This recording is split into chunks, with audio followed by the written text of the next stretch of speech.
Bonjour 180. Est-ce que vous allez bien? Oui, super. Je suis content de vous accueillir. Je m'appelle David Chouinard.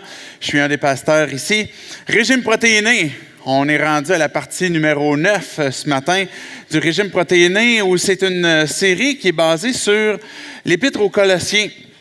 On est en train de voir les textes de ce que Dieu nous a laissé à travers Colossiens, comment est-ce que Dieu nous encourage à le suivre et à avoir une croissance aussi. Parce que c'est pas tout que de dire, OK, je vais à l'église, j'ai entendu parler de Dieu, et puis j'ai une Bible chez moi, puis je la lis, et que d'avoir ces connaissances-là qui entrent dans nos pensées, dans nos cœurs, mais que maintenant, qu'est-ce que ça va faire dans notre vie? Est-ce qu'on va grandir avec ça? Est-ce que ça va transformer finalement notre vie? On peut vieillir c'est facile, on a juste à laisser le temps passer, mais est-ce que grandir, c'est quelque chose que l'on est en train d'expérimenter?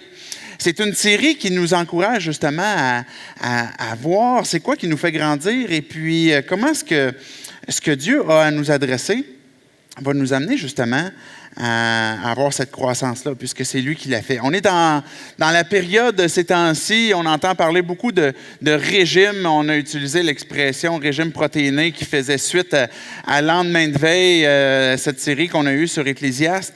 Mais les régimes après le temps des fêtes et puis aussi avant le printemps et l'été, c'est quelque chose qu'on entend parler à gauche puis à droite. On entend parler de toutes sortes de diètes pour se préparer à l'été et puis comment est-ce qu'on doit se nourrir. Et puis, on est dans une période aussi où on entend parler beaucoup de la nécessité de faire sortir le méchant, de faire sortir les toxines, tout ce qui nous a intoxiqués, et puis là, nos kilos de trop, ou bien ce qui nous rend tout le temps fatigués.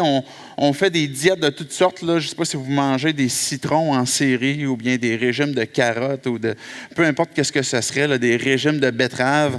On a toutes sortes de modes là, qui passent, et puis je ne suis pas très fervent des régimes de toute façon, mais bref, ces régimes-là, des fois, nous donnent une forme de promesse ou de penser comme quoi que ça a la capacité d'éliminer les toxines. Je trouvais intéressant le parallèle avec les toxines au sens spirituel. C'est-à-dire, les toxines, si on prend le côté humain, c'est le côté physique.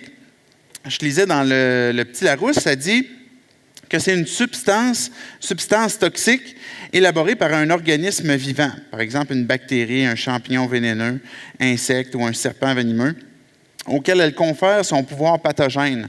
Et l'expression de pouvoir pathogène, je trouvais ça aussi intéressant parce que ce que ça veut dire dans le fond, c'est que les toxines ont comme pouvoir de nous rendre malades, de nous rendre faibles, pathogènes, même de nous rendre handicapés et de même conduire peut-être jusqu'à la mort.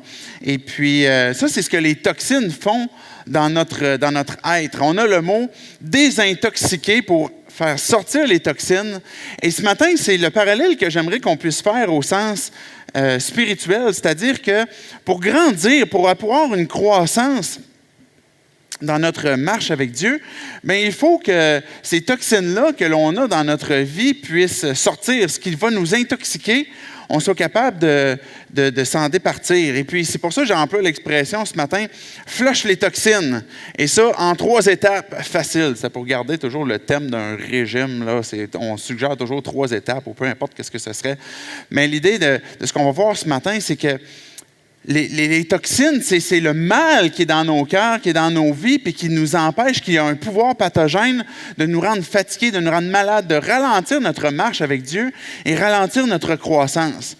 Donc, ce matin, ce qu'on voit, c'est flush les toxines. Flush ce qui dans ta vie, va t'empêcher de grandir. Je trouve important de faire le parallèle avec ce qu'on voyait la semaine passée. Tim avait apporté le texte précédent et puis nous entretenait sur ce que c'est la grâce de Dieu. Et puis, je veux juste ramener cet élément-là parce que c'est extrêmement important justement pour voir la continuité du texte. La grâce, c'est quelque chose qu'on ne mérite pas.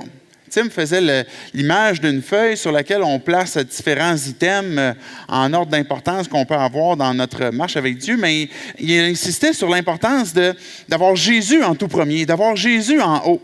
Et Jésus nous a été donné, et par sa grâce, la faveur de Dieu nous est communiquée, où on n'a rien à acheter à Dieu, on n'a rien à échanger avec Dieu, sinon que de dire, Dieu, j'ai besoin de toi, et j'ai besoin que pour avoir cette nouvelle vie, en toi, que tu me donnes finalement ton pardon, que tu me donnes ta justice, que tu me donnes, quand tu es mort à la croix, que tu me donnes cette vie-là que tu m'as communiquée pour que je puisse l'avoir et la vivre.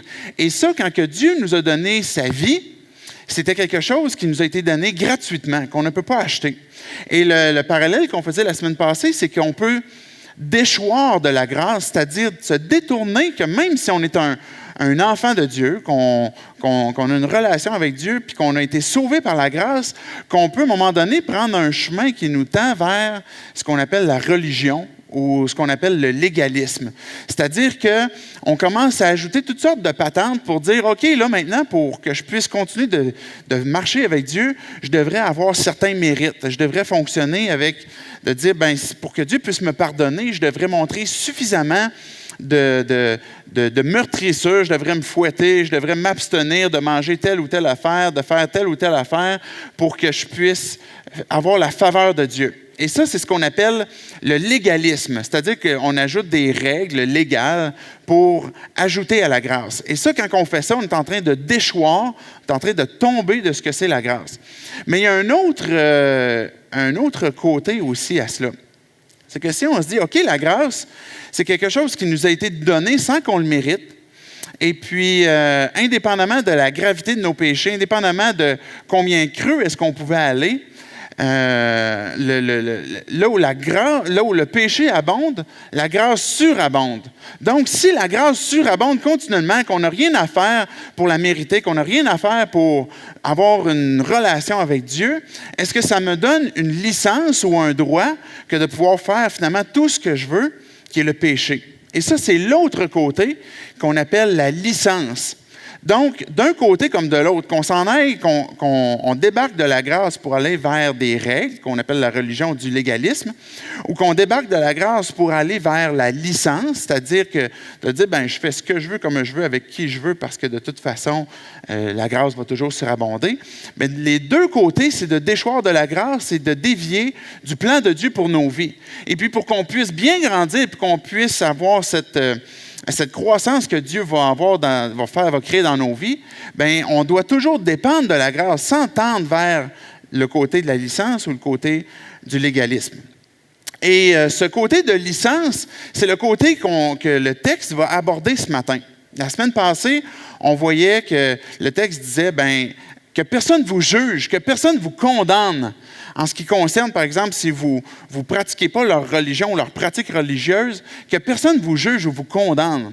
Je trouve, si je fais juste un petit parallèle sur ce texte-là, ce qui est le plus difficile pour ma part, quand j'écoutais le texte la semaine passée, le discours avec Tim, c'est pas tant que de dire, OK, pour moi-même, je vais ne pas pratiquer de règles religieuses pour rester dans la grâce, mais ce qui est le plus difficile, c'est de ne pas le faire pour satisfaire le regard des autres, pour satisfaire ce que les autres pensent de moi. Tout à coup, que les autres pensent que je ne suis pas un bon croyant, que j'aime plus Jésus parce que j'ai décidé de faire telle ou telle affaire. Et c'est pour ça que je crois que le texte dit, mais que personne ne vous juge et que personne ne vous condamne. Parce que je crois que le défi est beaucoup plus de faire les choses religieuses. On tombe souvent dans le légalisme parce qu'on veut plaire aux autres qui nous regardent. Et quand il nous dit « laissez personne vous juger ou vous condamner », c'est « laissez rien vous dévier de la grâce que vous avez reçue de Dieu. Laissez pas personne. » Jésus ne recherchait pas tant la rencontre, la relation avec les pharisiens. Les pharisiens cherchaient beaucoup à confronter Jésus. Mais Jésus, son plan n'a jamais été dévié parce que les pharisiens, qui apportaient du légalisme beaucoup, bien, parce qu'ils rentraient en relation et qu'ils voulaient changer son plan, Jésus n'a jamais changé la direction qu'il avait prise à cause de ça. Maintenant, les toxines qu'on a besoin pour nous de flusher, qu'on voit avec le contexte du texte qu'on va voir ce matin, c'est tout ce qui concerne la licence, le laisser aller. De dire, OK, mais maintenant, si j'ai la grâce, je peux faire vraiment n'importe quoi, n'importe quand, avec n'importe qui. Et ça devient des toxines. Ça a un pouvoir pathogène pour nos vies qui nous empêche aussi de grandir. Ce matin, ce qu'on va voir à travers le texte de Colossiens 3, les versets 1 à 11, c'est que flusher les toxines, on va voir ça en 3 étapes, comme je disais, mais juste avant, pourquoi est-ce que je devrais me débarrasser de ces toxines-là. J'aimerais qu'on puisse prier juste avant d'ouvrir le texte et puis que Dieu nous dirige. Dieu, on te loue ce matin pour ta parole. On t'a dit merci parce qu'à travers ta parole, tu nous parles. Dieu, notre prière ce matin pour chacun d'entre nous, c'est que ta parole puisse s'adresser à nos cœurs et qu'avec ton esprit, que tu viennes nous parler, que tu viennes t'adresser personnellement à chacun de nous, pour qu'on puisse comprendre ce que tu veux, ce que tu nous encourages, ce que tu veux qu'on délaisse et que la vérité puisse nous affranchir. Par ton puissant nom, Seigneur Jésus, qu'on prie ces choses. Amen.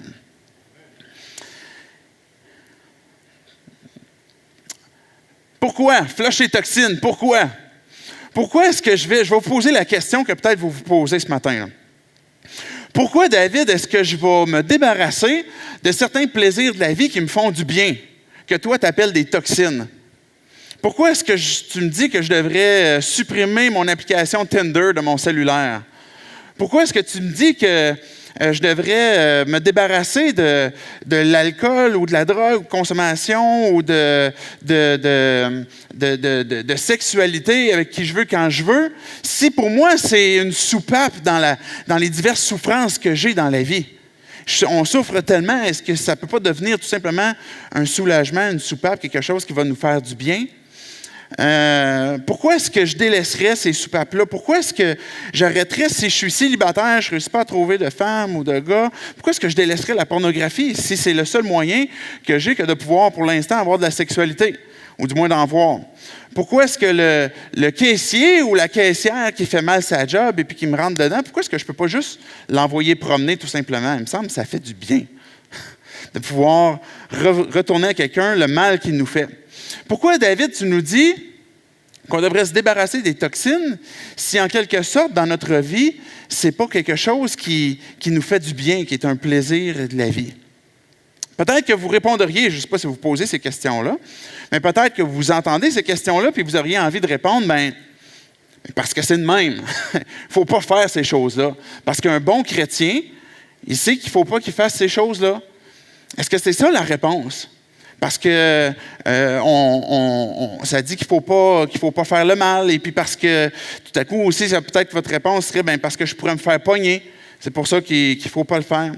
Mais le texte qu'on va voir ce matin de Colossiens, regardez Colossiens, les 4 premiers versets, où on a la réponse du pourquoi se désintoxiquer. Pourquoi c'est important de flusher ces doctrines-là. Si donc vous êtes ressuscités avec Christ, cherchez les choses d'en haut où Christ est assis à la droite de Dieu. Attachez-vous aux réalités d'en haut et non à celles qui sont sur la terre. En effet, vous avez connu la mort et votre vie est cachée avec Christ en Dieu. Quand Christ de notre vie apparaîtra, alors vous apparaîtrez aussi avec lui dans la gloire. Ce que Dieu est en train de nous dire dans ce texte-là, il commence en disant « Si donc vous êtes ressuscités ».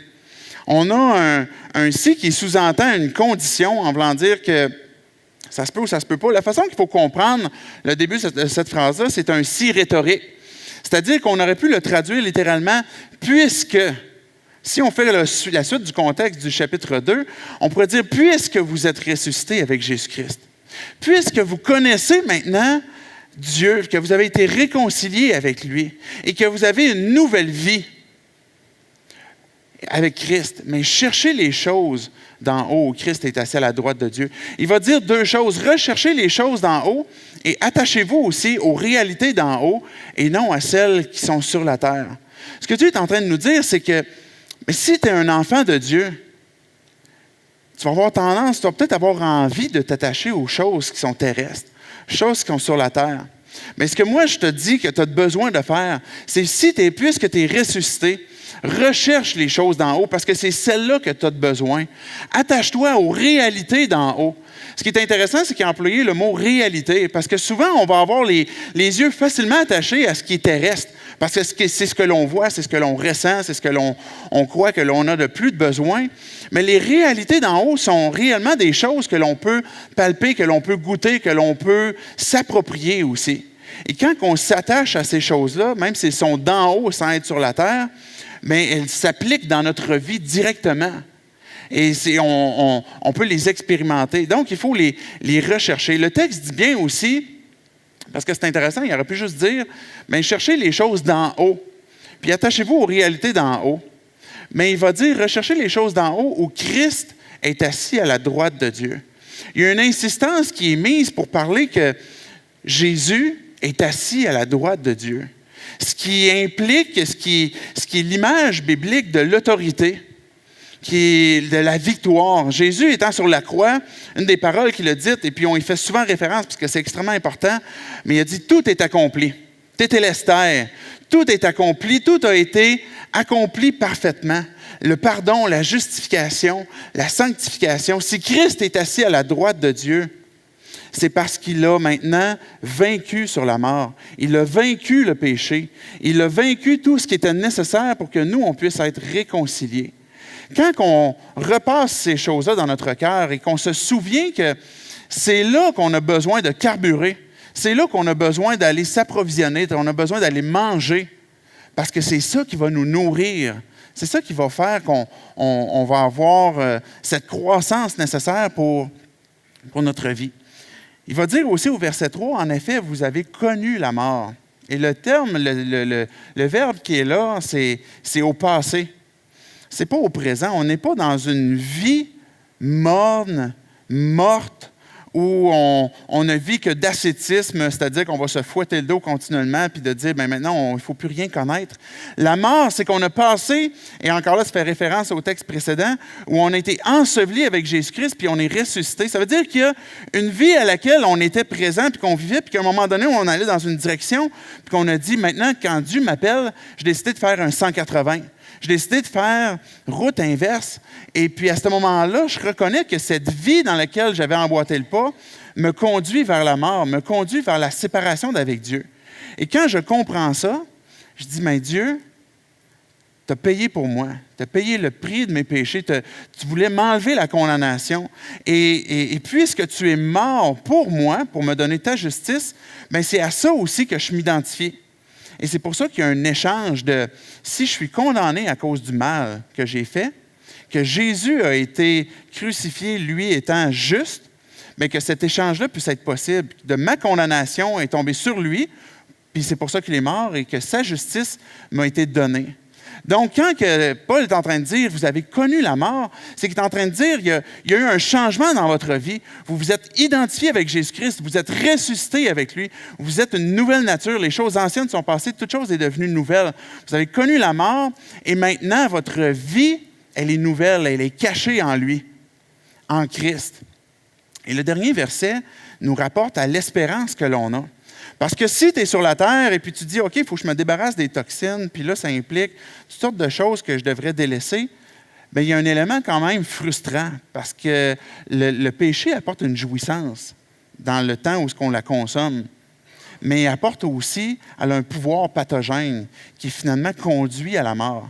Et ce qu'il est en train de dire, c'est que vous allez avoir à renoncer au péché et évidemment au plaisir que ces péchés-là apportent.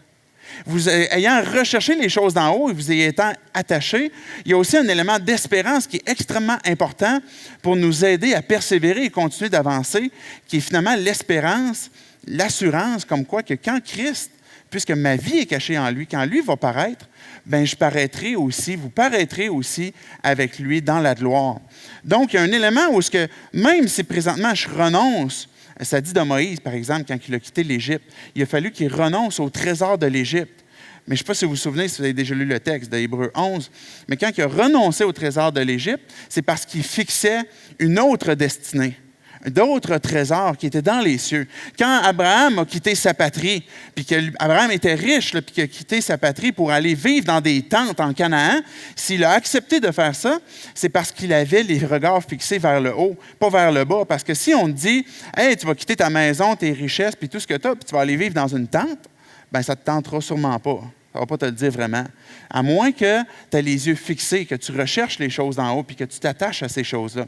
Et c'est pour ça que le verset 4, Paul est en train de nous dire, l'espérance, elle est extrêmement importante, que l'on puisse la serrer dans nos cœurs. Maintenant, je reviens à cette question que j'ai posée. Pourquoi est-ce que je devrais flusher le mal qui m'apporte une certaine jouissance pendant un temps, si justement ça m'enlève ces soupapes-là qui sont difficiles à la vie?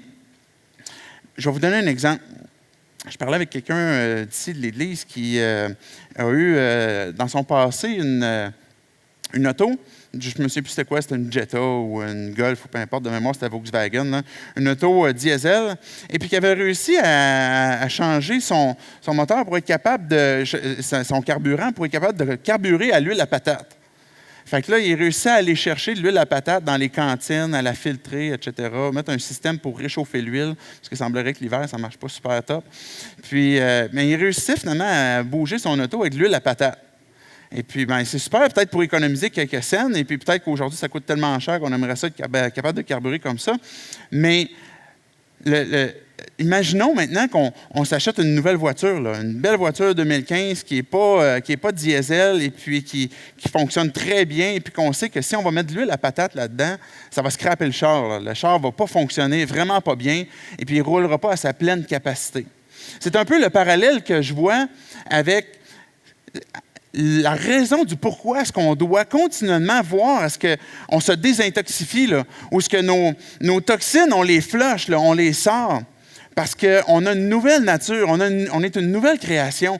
Et ce, à l'endroit qu'on a besoin de se nourrir et de s'accrocher, ce n'est pas les choses qui sont sur la terre. Si on peut remettre le texte, je pense que c'est le verset 2 qui dit, ou verset 3, verset 2, attachez-vous aux réalités d'en haut et non à celles qui sont sur la terre, parce que c'est de l'huile à patate que c'est à terre. Et quand on se nourrit de ces choses-là, ça nous emmène finalement à avoir dans notre nouvelle nature que Dieu nous a donnée, cette nouvelle création qu'il a créée, ça nous emmène à pas découvrir pleinement la vie que Jésus-Christ veut que l'on vive. Et c'est pour ça que ces choses-là, Dieu nous dit, ça te pollue, là. Non seulement ça te pollue, mais c'est que tu mérites de loin beaucoup mieux comme carburant. C'est pour ça que je veux que tu viennes consommer les choses d'en haut, pas celles qui sont sur la terre, parce que tu mérites beaucoup mieux. Tu as ce qu'il y a de mieux. Je t'ai donné ce qu'il y a de meilleur. Et puis maintenant, pour continuer de vivre et de marcher, je veux que tu carbures à ce qu'il y a de meilleur. Oublie ça, l'huile à patate. Je veux que tu carbures à ce qu'il y a de meilleur. C'est un peu comme s'acheter une Apple Watch, puis c'est juste pour regarder l'heure. Ou c'est peut-être comme s'acheter des super souliers Gucci pour passer à balayeuse. Ou un athlète olympique qui ne fait que consommer ou carburer avec du McDonald's ou du Burger King, peu importe quel serait votre fast-food préféré. C'est comme si dans notre nouvelle nature, on est en train de consommer, de carburer et d'utiliser ce que Dieu nous a laissé à sa plus petite fraction parce qu'on laisse les choses comme ça nous intoxiquer et qu'on laisse aller. J'aimerais qu'on puisse continuer le texte. Et c'est à partir de ce texte-là qu'on va voir les 3 étapes pour flusher les toxines. Est-ce que vous me suivez? Est-ce que vous êtes toujours là? OK. On va lire le texte. Je vais prendre le temps. Je vais essayer d'être simplifier, d'expliquer le texte pour après ça voir c'est quoi ces 3 étapes-là. Parce qu'on pourrait penser à ce à quoi on est attaché. Qu'on sait clairement que c'est une toxine, c'est quelque chose qui pollue notre marche avec Dieu puis que Dieu veut qu'on abandonne. Mais quand on y pense, peut-être que tu es découragé. Peut-être que tu dis, tu sais, David, je sais qu'il faut supprimer ça de ma vie, là, je sais qu'il faut que ça sorte. Puis ça fait des dizaines, des centaines de fois que je veux me libérer de ça.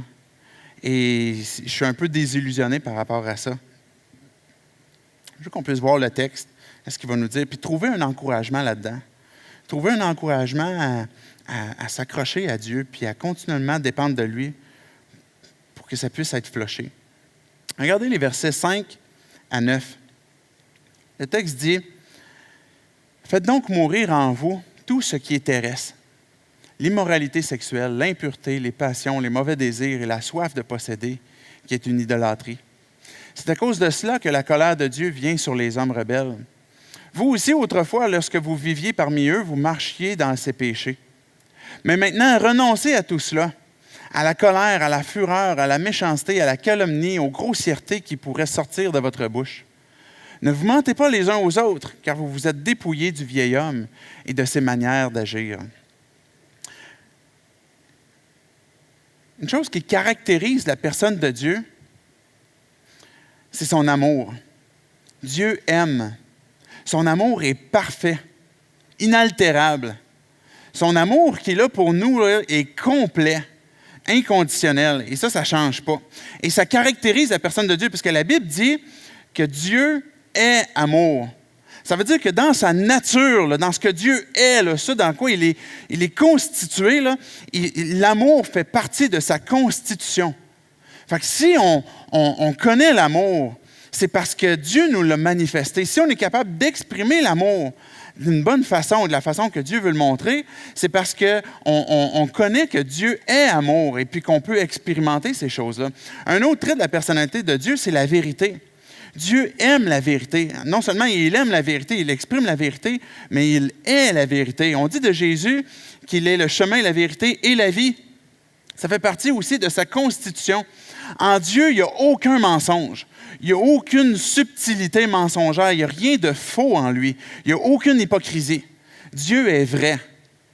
Et une chose que l'adversaire veut venir transformer, puis veut venir nous tromper, puis veut venir nous berner, c'est justement venir altérer c'est quoi l'amour, puis c'est quoi la vérité.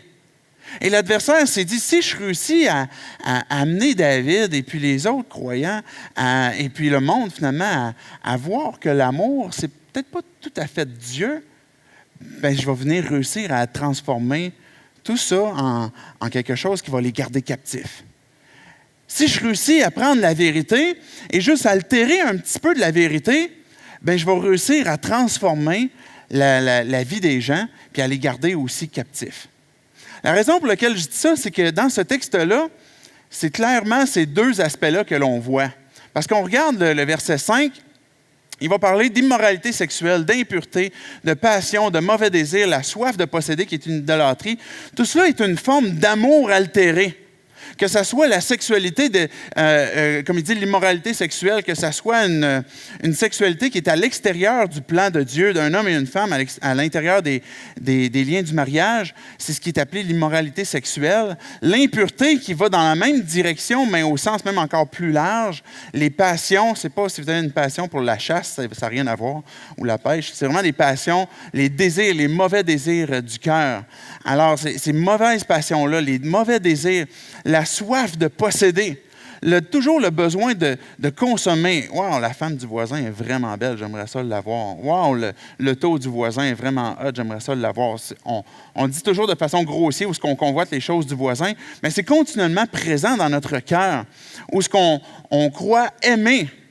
On croit rechercher une forme d'amour, et c'est un amour qui est altéré, où ce qu'on cherche à obtenir. Dieu, il dit, verset 6, Paul, il dit, c'est à cause de cela que la colère de Dieu vient sur les hommes. L'amour est venu altérer, puis est venu transformer notre perception et notre compréhension de comment est-ce que l'amour devrait se manifester. Vous aussi, autrefois, lorsque vous viviez parmi eux, vous marchiez dans ces péchés. Il disait dans les versets précédents, vous avez connu la mort, il y a eu maintenant une transformation, il y a un 180 qui s'est fait. Et maintenant, il n'y a plus cette vie-là ou cette mort-là qui habite en vous. Mais regardez, il dit aussi au verset 8, maintenant renoncez à tout cela. Et là, c'est encore une forme, c'est pas l'amour, mais c'est à nos yeux, l'amour, on va classifier les gens en deux personnes, ceux qui, en deux groupes, ce qui nous apporte de quoi? Ce qui va nous apporter de quoi ou ce qui finalement va nous répulser, ce qu'on a envie de rejeter, ce qu'on a envie d'éloigner, ce qu'on a envie d'haïr finalement. Et là, il va dire au verset 8, bien, renoncez à tout cela, à la colère, à la fureur, à la méchanceté, à la calomnie, aux grossièretés qui pourraient sortir de votre bouche. Tout ce qui vous emmène finalement à exprimer le contraire de l'amour, qui va être de repousser, de rejeter. Puis la première partie, c'est une forme d'amour altéré où ce qu'on cherche à posséder, à avoir, à satisfaire des passions, des désirs, une forme d'immoralité sexuelle aussi. Et regardez le verset 9. Ne vous mentez pas les uns aux autres. La vérité maintenant qui est altérée. L'adversaire, Jésus, il disait que le père du mensonge, c'est le diable. Le diable, lui, sa job, c'est de prendre la vérité, comme je disais tantôt, puis de tout simplement l'altérer un peu. Puis en venant l'altérer comme ça, bien, c'est plus la vérité. C'est quelque chose qui est rendu toxique. Une vérité altérée est quelque chose de toxique dans notre être qui nous empêche de grandir efficacement. Puis c'est pour ça qu'il dit, vous ne mentez pas. Mentez-vous pas les uns aux autres, mentez-vous pas à vous-même, car vous vous êtes dépouillés du vieil homme et de ses manières d'agir. Il y a un mode opératoire que vous aviez avant, que vous avez délaissé maintenant pour vivre d'une autre façon, pour vivre la vérité. Jésus il dit, vous connaîtrez la vérité vous affranchira. Quand on a ces toxines dans notre être, quand on a des pratiques qui correspondent à ce qui est énuméré ici, ce qui arrive, c'est que ça vient justement intoxiquer notre être. Il peut y avoir des mensonges dans notre cœur, dans nos pensées. C'est-tu vraiment si grave que ça? C'est-tu vraiment si pire que ça si je fais ça? Oui, mais ça me fait du bien. Oui, mais de toute façon, je ne suis pas capable de m'en débarrasser. Et puis quand on voit les autres et puis qui sont peut-être dans une situation semblable, bien, peut-être à la place de les exhorter puis les encourager, bien, on se ferme les yeux ou on laisse aller. Puis Dieu, il dit, mentez-vous pas. Mentez-vous pas les uns aux autres. Parce qu'on est en train de déchoir de la grâce. On est en train de déraper vers quelque chose qui ne nous emmène plus à bénéficier de ce qu'est la grâce pour qu'on puisse être délivré de ces choses-là. Et quand on commence à déraper vers la licence, comme on peut déraper vers le légalisme, bien, on est en train de s'intoxiquer et de manquer justement la puissance de la grâce. Ma grâce te suffit à chaque jour. C'est ça que Jésus a dit, ma grâce te suffit. Laissez pas rien vous intoxiquer. Laissez pas aucun mensonge dans votre cœur, dans votre pensée. L'Esprit parle à votre esprit, puis il vous dit sont où les mensonges. Il vous dit c'est les choses que vous devez abandonner puis délaisser. Et c'est ce qui nous conduit justement à ces 3 étapes-là. Première étape, si on peut la mettre juste ici, je l'ai appelée « OK, c'est vrai ». OK, c'est vrai, c'est la première étape. Il y a un mot biblique pour « OK, c'est vrai », ça s'appelle « confesser ». Confesser, ça veut dire la même chose que Dieu. Si Dieu me dit « David, flirter avec une autre femme qui n'est pas la tienne, c'est mal. » Ou David, je prends mon exemple, je ne vais pas prendre le vôtre, là. David, dissimuler la vérité ou être hypocrite dans telle circonstance, c'est mal. Bien, qu'est-ce que je fais maintenant avec ça? C'est là la première étape pour dire, bien, si je veux être délivré, puis si je veux me désintoxiquer de ces choses-là, il faut que je dise la même chose que Dieu. Soit que je m'ostine avec lui, soit que je dis, bien Dieu, je pense que tu te trompes, regarde, il y a quelque chose que tu n'as pas compris dans le game ici sur Terre. Bien, ou bien que je dis, OK, Dieu, c'est vrai, tu as raison. Je suis en train de confesser. Si vous confessez vos péchés, Jésus est fidèle et juste pour vous les pardonner. 1 Jean 1,9. Donc, c'est important de passer à travers cette première étape-là, de dire, OK, c'est vrai. C'est vrai, ça dans ma vie, là, c'est mal. Que ce soit un péché gros comme la terre ou que ce soit un péché petit comme un grain de sable, on a besoin de dire « OK, c'est vrai ». Je vous avais apporté, il y a plusieurs semaines, le mot original pour repentance, qui est métanoïa. Métanoïa veut dire c'est le changement des pensées. La repentance commence d'abord et avant tout dans nos pensées. C'est pour ça que c'est important de confesser. C'est important de commencer avec cette première étape-là, de dire « OK, c'est vrai, cette chose-là, elle est mal dans ma vie. Celui qui cache ses fautes demeure dedans, celui qui les avoue va prospérer », qu'un proverbe nous dit. Donc, quand que j'avoue ces fautes-là et puis que je le confesse, puis je dis « OK, c'est vrai », dans mes pensées, là, je renonce à ce mensonge-là. Puis Dieu, ça, t'appelle ça mal. Puis ça, t'appelle ça bien. Je veux appeler ça mal, moi aussi, puis je veux appeler ça bien, moi aussi. Et ça, c'est le début de la repentance. La repentance, souvent, on va attribuer ça à des changements de comportement. Mais changer un comportement sans avoir changé la pensée, on est en train de tout simplement repousser un comportement à plus tard. Il faut que ça commence dans notre pensée. Et ça, on a besoin que l'Esprit vienne transformer nos pensées aussi.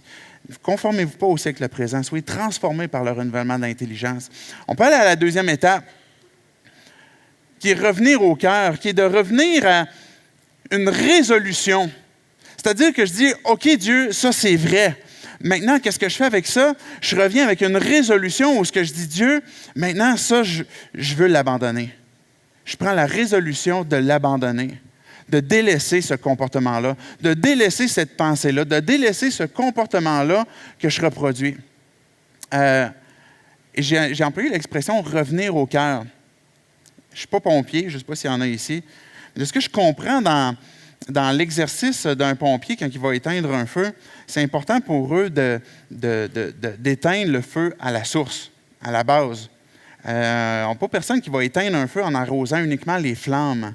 On a besoin d'arroser là où le brasier est en train de prendre, là où c'est pogné pour vrai en feu.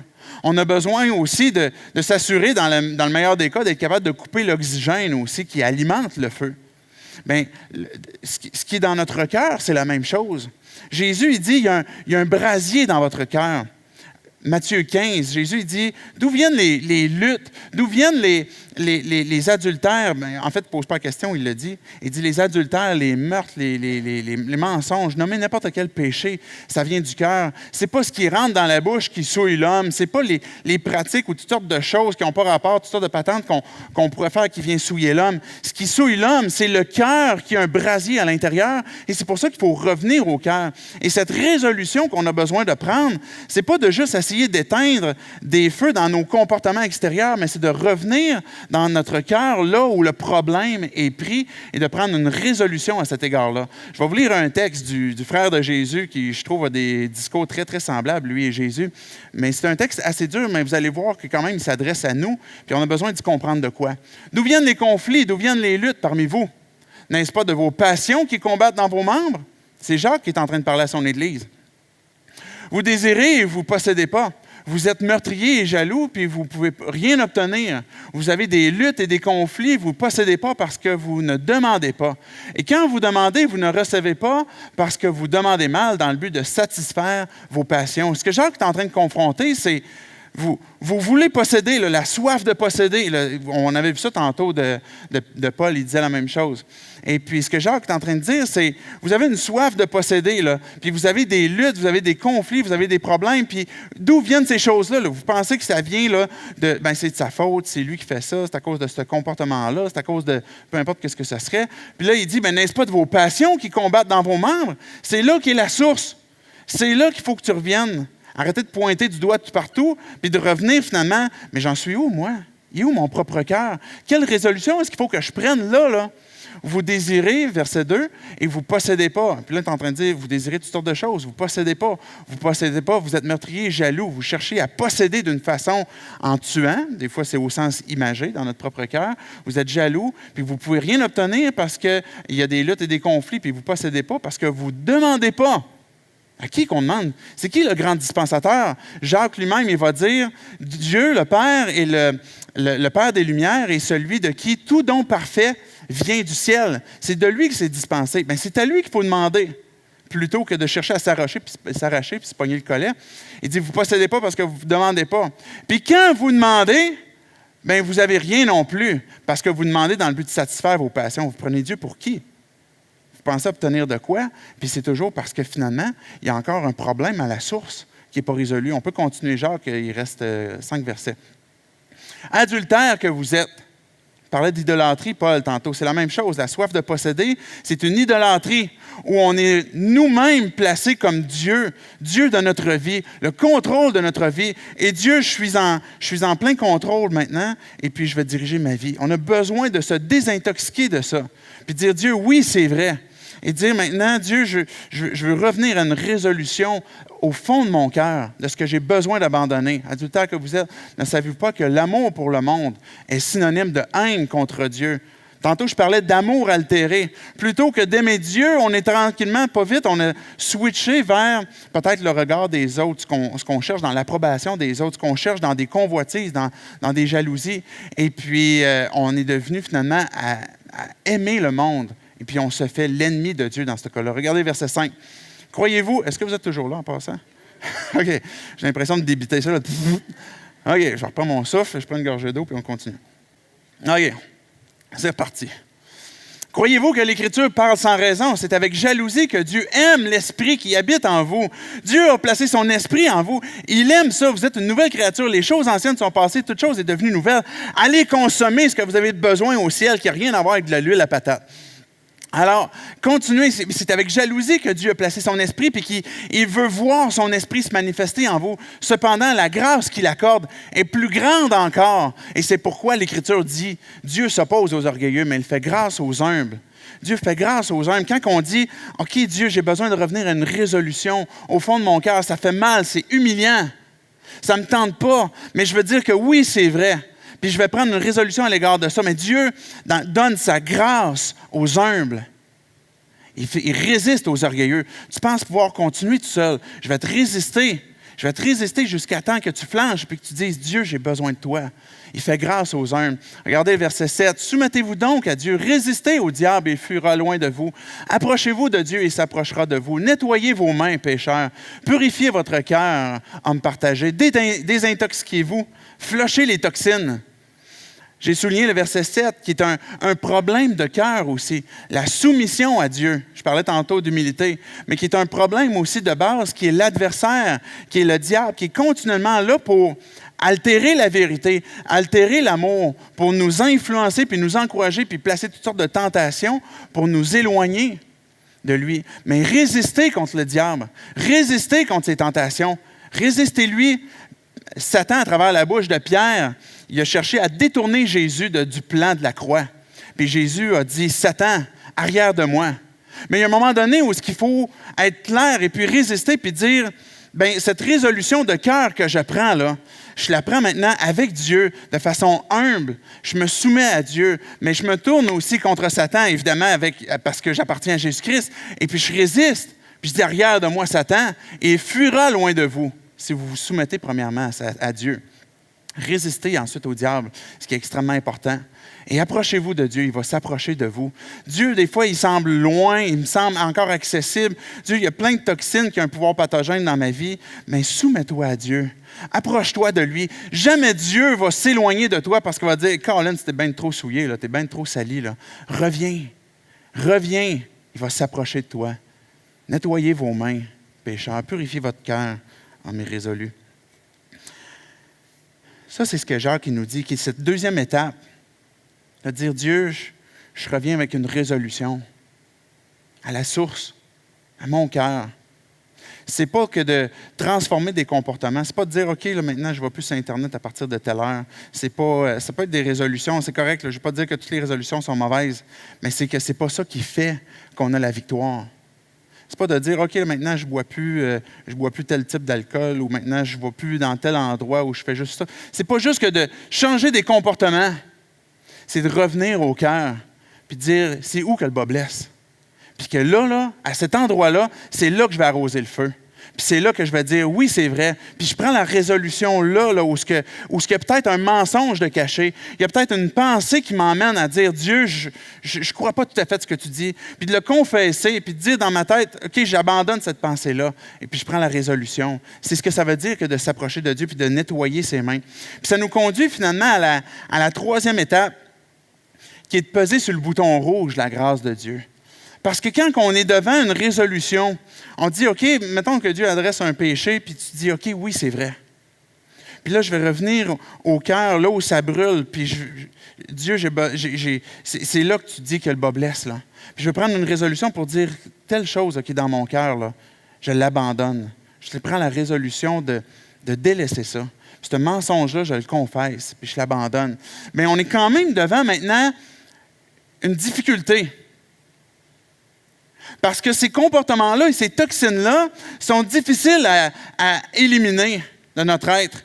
Et là, on a trois choix qui se présentent devant nous. Quand on est devant maintenant, une fois qu'on a pris la résolution que ça soit éliminé de notre cœur, on peut dire maintenant, là, je me relève les manches. Là. Je vais me relever les manches tellement haut, là, vous ne créerez même pas à ça. Là. Puis je vais avoir la victoire sur ce comportement-là. Je vais être capable de résoudre ce problème-là. Et là, on embarque dans une forme de lutte seul avec nous-mêmes, avec nos propres démons, puis on cherche à lutter. Puis à un moment donné, on se retrouve un jour ou l'autre où ce que Colin, c'est encore difficile. Là. J'ai pas la victoire encore là-dessus. Et donc, cette première réaction-là, ça serait de se relever les manches puis de dire « je vais être capable, je vais être capable, je vais être capable ». Puis ce qui résulte de ça, quand on se dit « je vais être capable », qui est à côté, évidemment, de la grâce de Dieu. Ce qui résulte de ça, c'est soit de l'orgueil, parce que quand tu dis « Hey, j'ai réussi », mais là, ça vient de créer une forme d'orgueil dans ton cœur. C'est-tu vraiment une réussite? Ou bien quand que de l'autre côté, tu as essayé, puis de l'autre côté, après ça, tu n'es plus capable, tu es découragé, mais tu es dépressif, tu es tanné, tu as envie de tout abandonner. Ce n'est pas une réussite non plus. La deuxième réaction, ça serait de tout simplement acheter la serviette. Puis de dire, mais Dieu, j'abandonne. Je me suis roulé les manches. Là, j'en suis à la deuxième réaction. J'abandonne, je jette la serviette, puis j'oublie tout. La troisième réaction, et c'est celle qu'il faut que l'on ait, continuellement dans notre marche avec Dieu. C'est comme un bouton rouge. Là, j'imagine toujours le bouton rouge de bureau en gros. Là. Je ne sais pas si ça marche pour vrai, cette histoire-là. Là. Mais imaginez le bouton rouge qui n'est pas bureau en gros, mais qui s'appelle la grâce de Dieu, où est-ce que j'ai besoin de frapper dessus. J'ai besoin de frapper sur le bouton rouge, la grâce de Dieu. Regardez Colossiens 3. Vous avez revêtu l'homme nouveau. Juste avant que je complète ce texte-là, précédemment, ce qu'il disait dans le texte juste avant, on peut-tu le remettre, s'il te plaît, Karim, le texte juste précédent?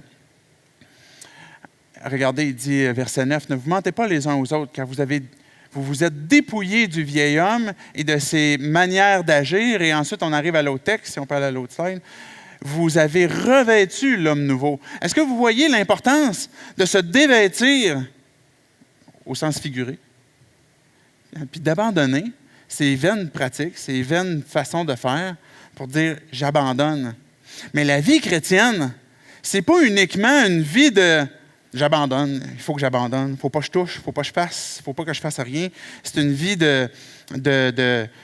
d'abnégation où on oublie tout. La vie chrétienne n'est pas une vie de « il faut que j'abandonne, il faut que j'abandonne », mais il faut revêtir aussi. Il faut revêtir l'homme nouveau. Parce que sinon, ce vieil homme-là va continuellement revenir. On ne file pas bien tout nu. Donc, on a besoin de revêtir l'homme nouveau. Et puis, vous avez revêtu cet homme nouveau-là qui se renouvelle pour parvenir à la vraie connaissance conformément à l'image de celui qui l'a créé. Il n'y a plus ni juif, ni non-juif, ni circoncis, ni incirconcis, ni étranger, ni sauvage, ni esclave, ni homme libre. Mais Christ est tout et en tous. Ce que ce texte-là nous dit, c'est de peser sur le bouton rouge la grâce.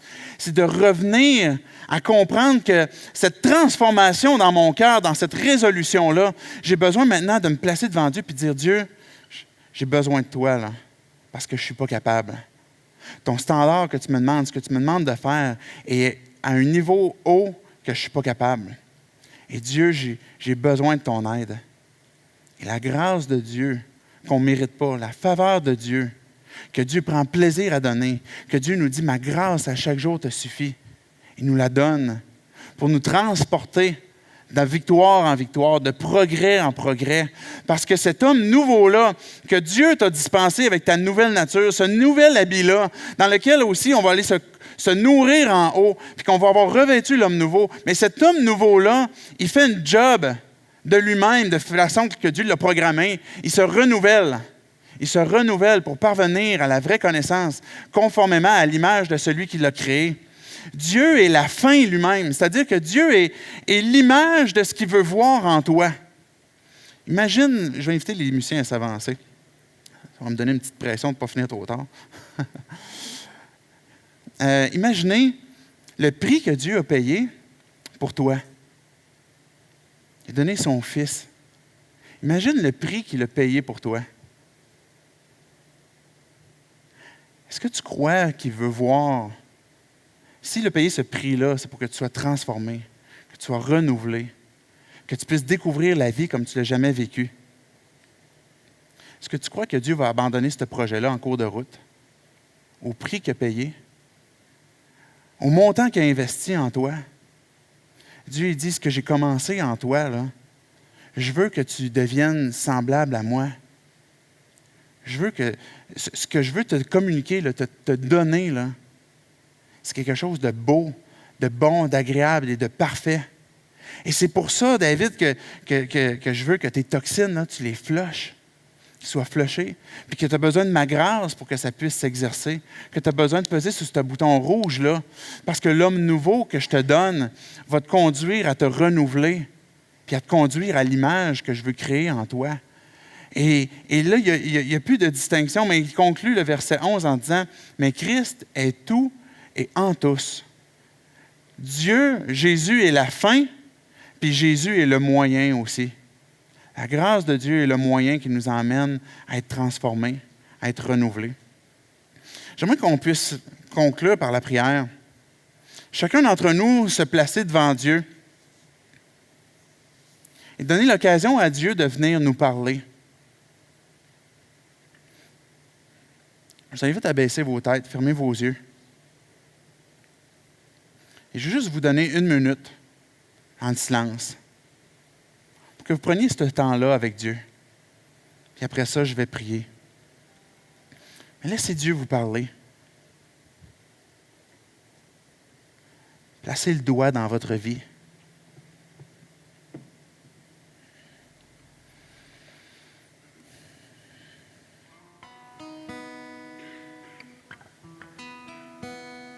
Qu'est-ce que l'Esprit est en train de te dire?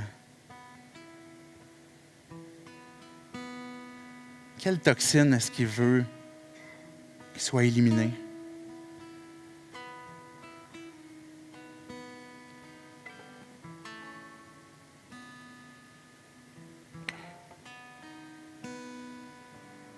Tu peux lui dire, Dieu, c'est vrai.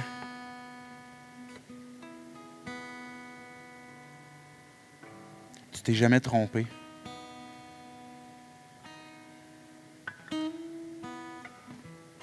Peut-être que ça te fait mal que d'avouer. Peut-être que ça ne te tente pas que d'avouer parce que tu sais que ça va impliquer que tu vas devoir abandonner cette chose-là.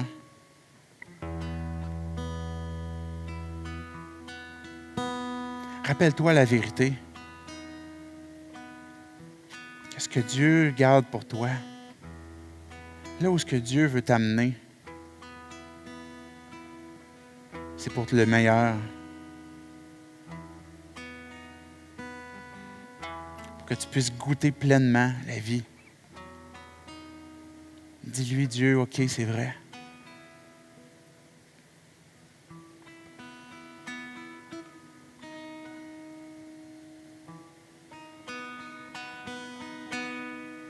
Reviens au cœur de là où le feu est pris. Pourquoi ce comportement-là? Pourquoi j'ai ces pensées-là?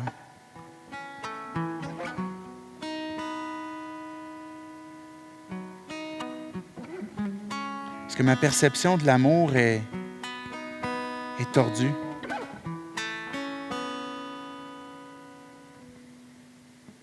Est-ce qu'il y a un mensonge dans mes pensées que je crois présentement?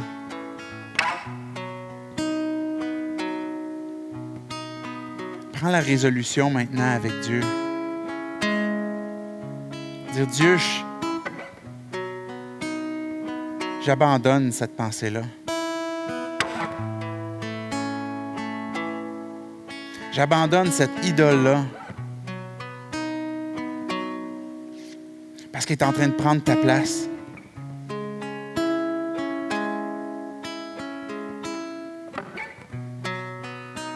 J'ai changé cette idole-là pour toi, Dieu. Je te demande pardon.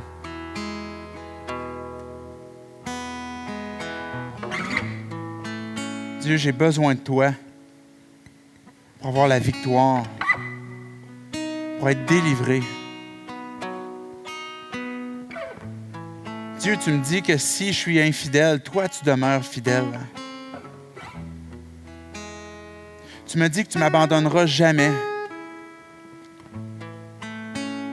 Tu me dis que si je m'approche de toi, que tu vas t'approcher aussi. C'est ça la vérité.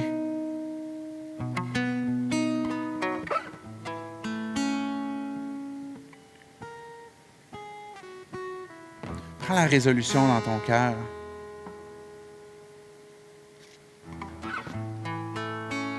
De t'accrocher à Dieu. De dépendre de sa grâce. Et dis-lui, Dieu, viens m'aider. Je ne le mérite pas. Ça fait des années, des mois, des semaines que j'ai ça dans mon cœur. Et Dieu, je veux voir un miracle dans ma vie. Je veux que ça soit déraciné. Je vais être délivré.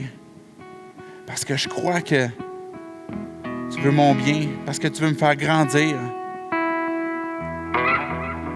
Et laisser cette toxine-là. Sois glorifié dans nos vies, Dieu. Tu es le Dieu vivant, le Dieu qui aime parfaitement.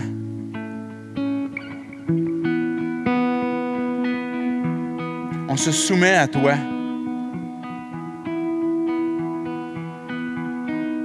Par ta puissance, Dieu, cachée en toi, on résiste à Satan. Et on dit, arrière de moi, Satan. Parce que j'ai choisi de vivre pour Jésus-Christ. J'ai renoncé à cette ancienne manière de vivre. Ma vie est cachée en lui. C'est pour toi, Père, que je vis. Que je veux que ta gloire resplendisse à travers moi. Amen.